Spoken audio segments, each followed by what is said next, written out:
Hello dear, welcome to this channel next generation learning centre. आज हम लोग जो टॉपिक डिस्कस करने वाले हैं वो है BPSC 17th PT examination form जो आपको आया है उसके बारे में हम आपको उसके बारे में जानकारी देंगे। ये जो वैकेंसी आई है डिफरेंट पद पे आई है आपको बीपीएससी 17th लगभग जो है आपको 1945 वैकेंसी है। ठीक, तो ये हम लोग देखेंगे, इसके एग्जाम पैटर्न को देखेंगे, एग्जाम पैटर्न क्या क्या है, कुछ नया चेंजेस आए हैं उसको देखेंगे हम लोग। इसका एग्जामिनेशन फॉर्म का फी कितना है ये देखेंगे। आप लोग को वीडियो को जितना हो सके जो भी एलिजिबल कैंडिडेट हैं उनके साथ आप वीडियो को शेयर करें। फॉर्म को भरने में क्या क्या रिक्वायरमेंट होगा ये सारी चीज़ें हम लोग देखेंगे। ठीक, तो देखते हैं। इसमें देखिए सबसे पहला वैकेंसी जो आपको आया है ये अनुमंडल पदाधिकारी या वरीय उप समाहर्ता जो आपका बिहार प्रशासनिक सेवा जिसको एसडीएम भी कहते हैं, इसका लगभग 200 सीट, लगभग क्या पूरा आपका 200 सीट है कुल पद, जिसमें आपका 67 जो सीट्स है ये फीमेल्स के लिए रिजर्व है। इसमें देखिए अनरिजर्व के लिए 80 सीट आपका 200 में से आउट ऑफ 80 सीट टोटल है, लेकिन उसमें से देखें तो 28 सीटें जो है वोमेन्स के लिए रिजर्व है ये। ठीक, ये 28 सीटें तो वोमेन्स के लिए हैं ही। अगर कोई जो है 28 के अलावा अगर वो जो 80 सीट इसमें 28 में से लगभग 80 में से घटाएं तो ये लगभग आपको होगा 52 के अराउंड। ठीक, 52 सीट होगा।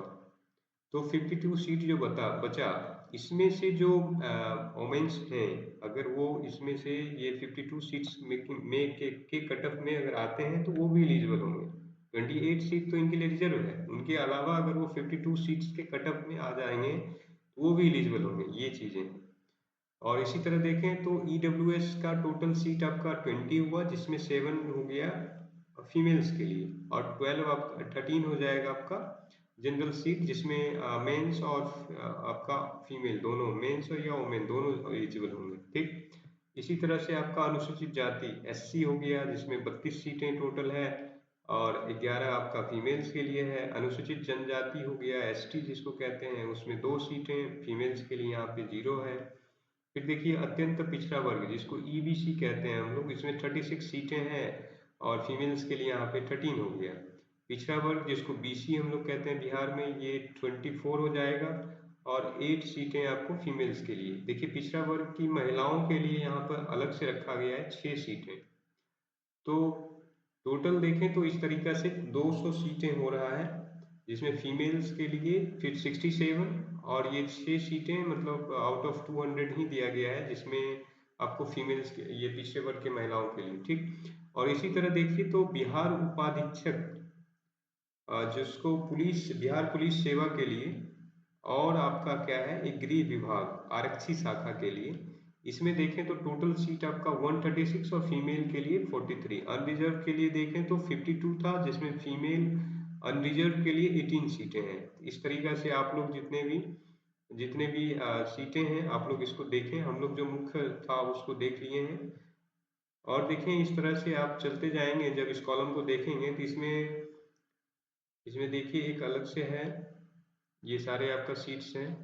उसके बाद देखिए सबसे ज़्यादा जो है बिहार में ये ग्रामीण विकास, सबसे ज़्यादा सीट का बात करें तो बिहार ग्रामीण विकास पदाधिकारी जिसको हम लोग बीडीओ कहते हैं, ठीक है, ब्लॉक डेवलपमेंट ऑफिसर।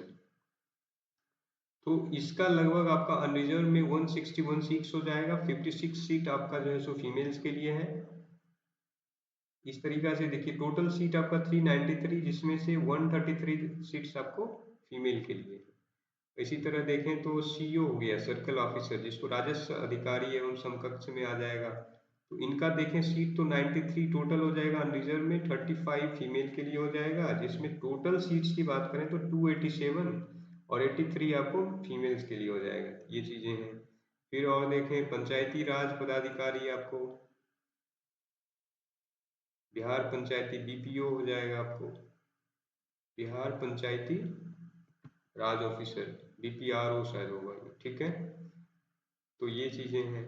इनका देखिए टोटल 83 सीट्स है आपका और यहाँ 30 सीट आपको हो जाएगा किनके लिए, फीमेल्स के लिए, ठीक। इस तरीका से सारा कोटिवार आप देखें तो अनरिजर्व में देखिए तो 805 सीट हो जाएगा आपको, जिसमें 277 सीट्स फीमेल के लिए। अगर इसमें से आप माइनस करेंगे तो लगभग आपको 528 सीट जनरल के लिए बचेंगे, जिसमें बॉयज फाइट कर पाएंगे, और फीमेल तो उसमें एलिजिबल है ही, लेकिन बॉयज भी एलिजिबल हो जाएंगे। ये चीजें हैं।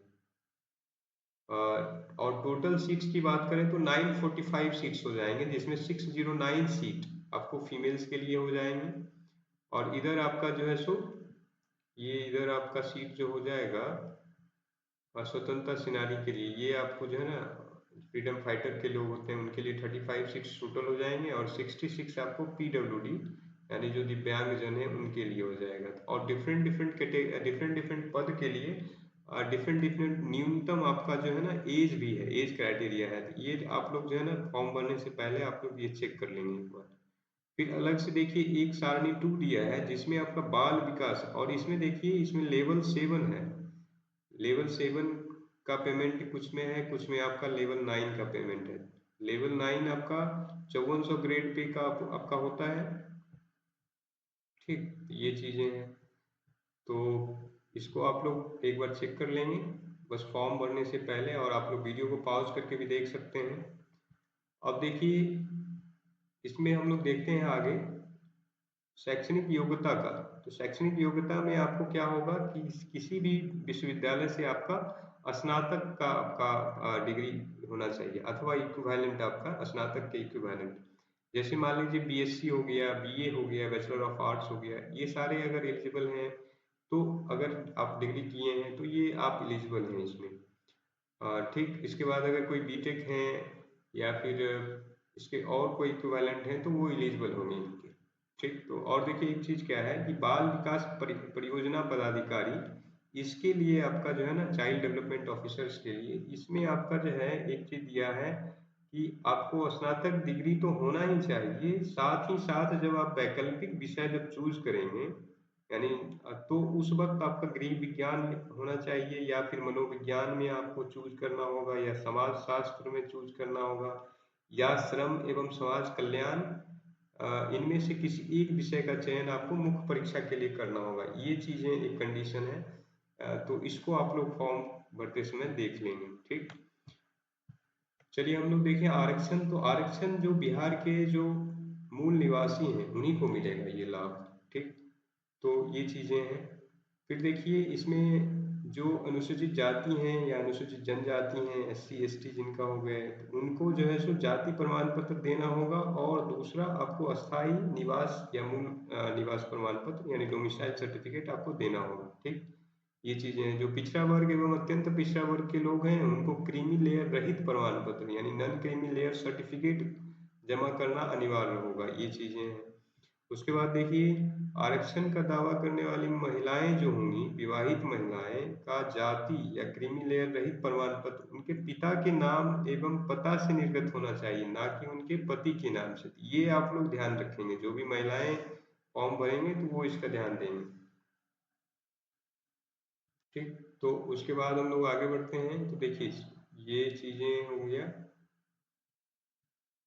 उसमें हम लोग आगे देखते हैं उम्र सीमा। तो ये मिनिमम आपका उम्र जो है ना डिफरेंट डिफरेंट पद के लिए था, तो उसको आप लोग ये देख लेंगे, जो भी कैंडिडेट नया होंगे एज के अनुसार वो देख लेंगे। फिर देखिए मैट्रिकुलेशन या समतुल्य प्रमाण पत्र में अंकित उम्मीदवार की जन्म तिथि ही की मान्यता दी जाएगी, ठीक है। जन्म तिथि के लिए आपका जो मैट्रिकुलेशन का सर्टिफिकेट है उसको वैलिड दिया जाएगा, सरकार ये विज्ञप्ति में बोल दिया है। उसके बाद देखें तो शारीरिक क्षमता का टेस्ट किया जाएगा, ये चीजें हैं, ठीक। उसके बाद देखिए फी का देखें, फी कितना लगेगा। तो फी में देखिए क्या है कि अभ्यर्थी को सामान्य अभ्यर्थी के लिए 600, ठीक। और आपका बायोमेट्रिक फी के रूप में 200 रुपये देना होगा अलग से प्रत्येक परीक्षा के लिए, ठीक। ये चीजें हैं। देखिए जो अनुसूचित जाति हैं, जो एससी एसटी हो जाएंगे, वर्ग के होंगे, उनको 150 रुपये लगेंगे। बिहार के अस्थाई निवासी महिला जो होंगे, महिला उम्मीदवारों को 150 रुपये देने होंगे, और दिव्यांग अभ्यर्थी को 150 रुपये। अन्य सभी उम्मीदवार जैसे ओबीसी हो जाएंगे, ईबीसी हो जाएंगे, तो उनके लिए 600 रुपये फी लगेंगे। ठीक, देखिए एक चीज क्या दिया है कि वैसे अभ्यर्थी जिनके द्वारा ऑनलाइन आवेदन में पहचान पत्र के रूप में आधार संख्या अंकित किया जाता है, उन्हें बायोमेट्रिक फी के रूप में 200 रुपये अतिरिक्त शुल्क का भुगतान नहीं करना है। ये चीजें आप लोग देख लीजिए। इसलिए आप फॉर्म भरते वक्त आपको जो है ना आधार का ही आपको मुख्य पहचान पत्र के रूप में देना है, ये ध्यान रखेंगे आप लोग। देखिए सबसे आप देखें हम लोग परीक्षा की संरचना यानी पेपर देखें, तो पेपर आपका पहला PT1 होगा। PT1 में क्या होगा, ऑब्जेक्टिव एग्जामिनेशन होंगे।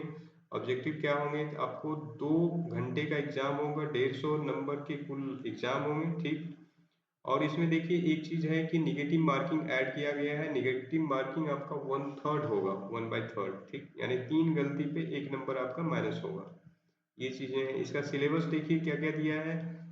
जनरल साइंस है आपका, राष्ट्रीय तथा अंतर्राष्ट्रीय महत्व की समसामयिक घटनाएं यानी करंट अफेयर, आपका भारत का इतिहास तथा बिहार का इतिहास, ये चीजें आपका प्रमुख विशेषताएं। फिर भूगोल हो गया आपका, बिहार के यानी ज्योग्राफी आपका, बिहार के प्रमुख भौगोलिक प्रभाव तथा यहाँ की महत्वपूर्ण नदियाँ, ये सब रिवर्स वगैरह ड्रेनेज सिस्टम जो इंडिया बिहार का है, इंडिया का है, इसको आपको पूछा जाएगा। फिर इकोनॉमी से रहेगा, आर्थिक व्यवस्था, आज़ादी के पश्चात आपका जो है ना बिहार का अर्थव्यवस्था का प्रमुख परिवर्तन, जैसे झारखंड और बिहार जो अलग हुए हैं इसके, ये सारे कंपैरिजन देखा जाएगा।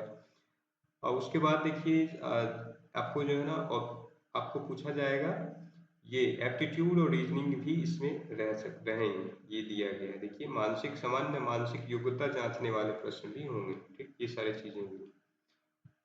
उसके बाद देखते हैं तो मुख्य परीक्षा होगा जो रिटेन एग्जामिनेशन होगा। रिटेन एग्जाम में इस बार जो है जो चेंजेस किया गया है, देखिए क्या है, सामान्य हिंदी रहेगा जो 100 अंक का होगा और क्वालिफाइंग होगा। ठीक, दूसरा पेपर आपका GS1 होगा जो 300 अंक का होगा, रिटेन एग्जाम। ठीक, फिर दूसरा GS2 होगा जो 300 अंक का होगा। ठीक, उसके बाद देखिए निबंध होगा जिसको ऐसे हम लोग कहेंगे, ये आपका 300 मार्क्स का होगा। फिर देखिए एक वैकल्पिक विषय होगा जिसको आपको ऐच्छिक विषय में आपको चूज करना होगा कोई एक पेपर, जो नीचे दिया गया कोड है। ये क्या होगा, 100 क्वेश्चन होंगे और 100 अंक के होंगे, और ये MCQ टाइप का होगा यानी ऑब्जेक्टिव टाइप। ठीक, और ये जो सब्जेक्ट है आपका, ये आपको बस क्वालिफाइंग होगा, ऐच्छिक विषय क्वालिफाइंग होगा इस बार। ये चीजें हैं। और ऑब्जेक्टिव क्वेश्चन है इसमें। तो देखें ये पेपर आपका है, कृषि विज्ञान है, पशुपालन तथा पशु चिकित्सा विज्ञान है, ये चीजें हैं। फिर देखिए मानव विज्ञान, वनस्पति विज्ञान हो गया, रसायन विज्ञान हो गया, सिविल इंजीनियरिंग है, वाणिज्य रसायन विज्ञान, ये सारे सब्जेक्ट हैं, आप लोग देख सकते हैं यहाँ पे, मैकेनिकल इंजीनियरिंग वगैरह है। तो हिंदी भाषा और साहित्य भी है, अंग्रेजी भाषा और साहित्य है। इसमें से आपको एक सब्जेक्ट चूज करना होगा। ये 100 मार्क्स का, 100 क्वेश्चन, और इसको जस्ट क्वालिफाइंग है। ठीक, ये चीजें इस बार है। यानी टोटल आपका देखें तो रिटर्न कितने का हो जाएगा, 900 का। ठीक, इसमें देखिए बाल विकास परियोजना पदाधिकारी जो एक अलग से था, उसके लिए देखिए हिंदी, सामान्य हिंदी आपका 100 अंक का होगा। फिर आपका GS1 आपका 300 मार्क्स, GS2 यहाँ पर 300 मार्क्स। यहाँ पर देखिए एक चीज है, यहाँ पर आपका AC नहीं है, बाल विकास परियोजना पदाधिकारी। ठीक, और इसमें क्या दिया है कि जो निम्नलिखित ऐच्छिक विषय है, ऐच्छिक विषय में आपका क्या क्या है, गृह विज्ञान, मनोविज्ञान, समाजशास्त्र और श्रम एवं समाज कल्याण, ये जो सब्जेक्ट हैं इसमें से आपको कोई एक चूज करके जिसका 300 अंक का विषय निष्ठ होगा यानी रिटन एग्जाम होगा, इसको दिया है। ऐसे के बदला इसको रिप्लेस किया गया था। ये चीजें हैं, इसको आप लोग फॉर्म भरते समय आप इसको ध्यान देंगे।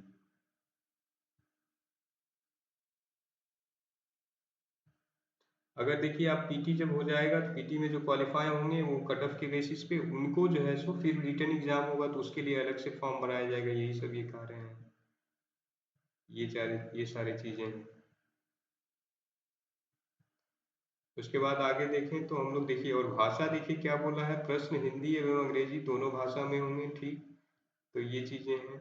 और आपको जब आप उत्तर जब देंगे रिटन एग्जाम का, तो उसमें आपको बोला गया है कि किसी एक भाषा में ही देना है, चाहे आप हिंदी में दीजिए या अंग्रेजी में या उर्दू लिपि में, किसी एक भाषा में ही उत्तर आपको देना है। ये नहीं कि मिक्स करके आप लिखेंगे, ये चीजें बोल दिया गया।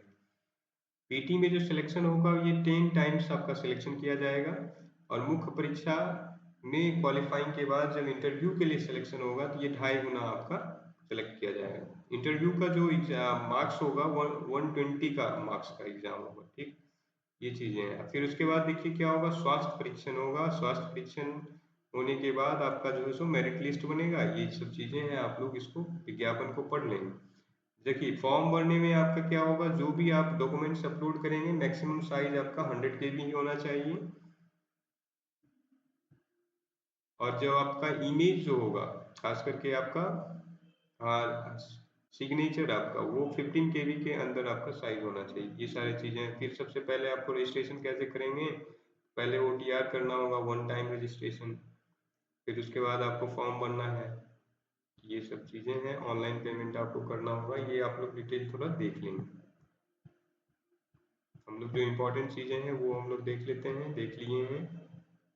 ये सारे देखिए आपका स्वास्थ्य संबंधी जो है ना, जब आपका परीक्षण होगा तो उस वक्त का ये सारे डिटेल्स हैं।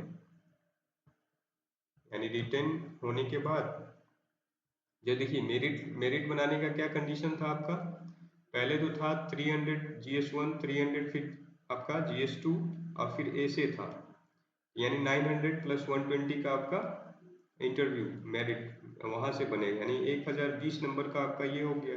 उसके बेसिस पे आपका रिटर्न यानी मेरिट बन जाएगा, फाइनल मेरिट लिस्ट। उसके बाद आपका ये मेडिकल होगा।